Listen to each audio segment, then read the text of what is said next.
So good evening, sir. My name is Mr. Cole, and I'm going to perform return depression in the abdomen. First is to identify the patient. Sir, may I know your name and your birthday? My name is Mr. Merwo, and my birthday is October 18, 2005. Next is explain the procedure. So again, it's not enough to identify this. Go. Next is to explain the procedure. So, sir, this is to assess if there's any signs and symptoms of abdomen, sir. So, next is perform hand hygiene.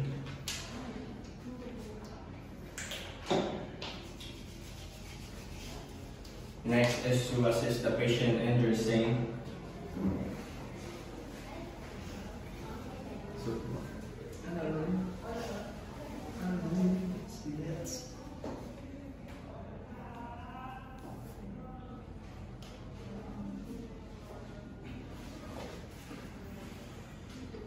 Next is to assist the patient in a supine position where the abdomen is accessible.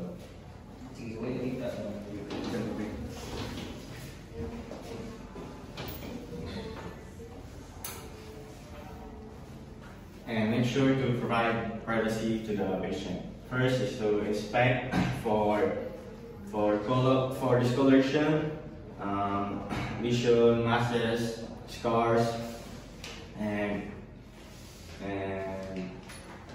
lesions, muscles, scars, and abdominalitis.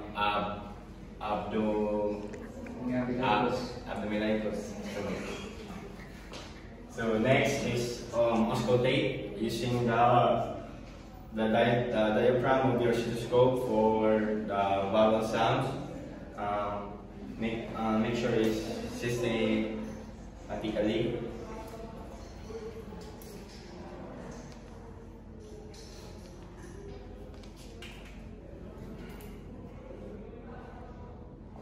Sa kasugod. Sa one, sir, sa right lower quadrant. Right lower? Out sa right right upper quadrant is it? Sige, go. Right upper, the next. Right upper quadrant. Next is to lift the left upper quadrant. Next is the left lower quadrant and the right lower quadrant. So clockwise lang, sige, pahinga. So next is auscultate using the bell of the stethoscope using the same method systematically. Asa na ng bell? Sir, tell us right. So from right upper quadrant to right, so left upper quadrant to left lower quadrant and right lower quadrant. Next. Next is to percuss the abdominal.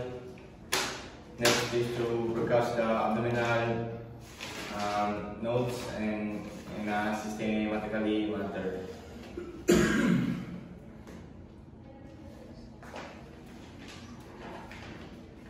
Bibigit ako. So next is palpate the abdomen lightly and deeply in all quadrant.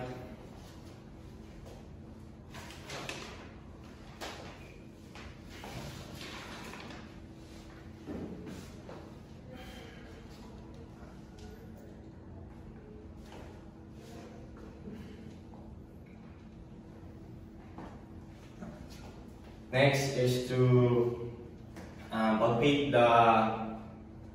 the kidneys sa side, sir.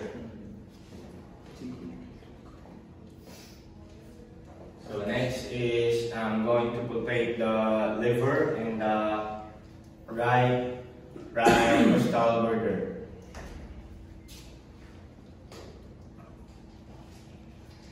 Next is I'm going to palpate the spleen in the left costal border. About the appendix, pasakit ka. Sa right lower quadrant. Ako pa siya palpit, sir. Okay. Tanong mo kung familiar ka ba sa anatomy mo? So next is Okay, even though if you palpate that, wala siya sakit, it could not indicate na appendicitis. Kung saan to na reflex, itipit ninyo. Reflex ka na masyado na mechanism na may mo diagnose na appendicitis ng pasyente. Ang sakit sir. Pagkabalo mo ito. Hindi, naman na supos, bisa pag i-palpate, hindi mo maayon dito, di ka ng sakit. Nato'y procedure na paana yung mga buwan. Ay, sakit dyan siya. Palimatos nga lang na ito. Mark Bernice, ano sa tayo? Ito ang pagpalang sa pelix. Ang ako lang is just to familiarize you with ASA, ang mga vital organs nila. No? Kaya usahay kung sakit ang diri, naman kay referred pain, basta na-adre ang part na infection or na inflammation. So, di dyan siya kung sakitan ka last na mo, kikapon.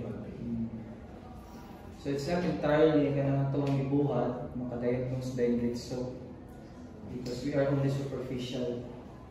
So, nanay sakit niya, ang sa misunod inyong i-document, i-refer na ninyo, sa misunod na ng buhat sa doktor.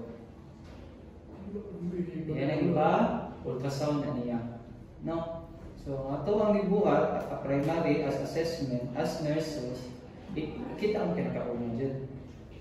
Pero dili siya indicative na mo na dyan na. Ang ito alam mo na yung reporting na ito mo na ito ang greatest skill. Kita mo unang makakita. Kita mo yung assessment. Sige, dahil. so next is assess the rebound tenderness.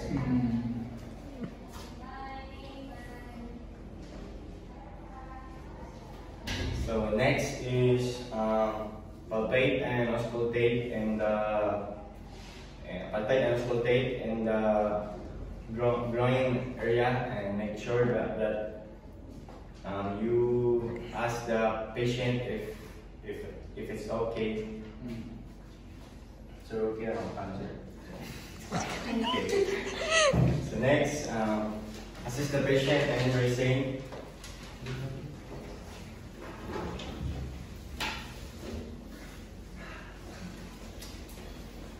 Perform hygiene and document all the findings.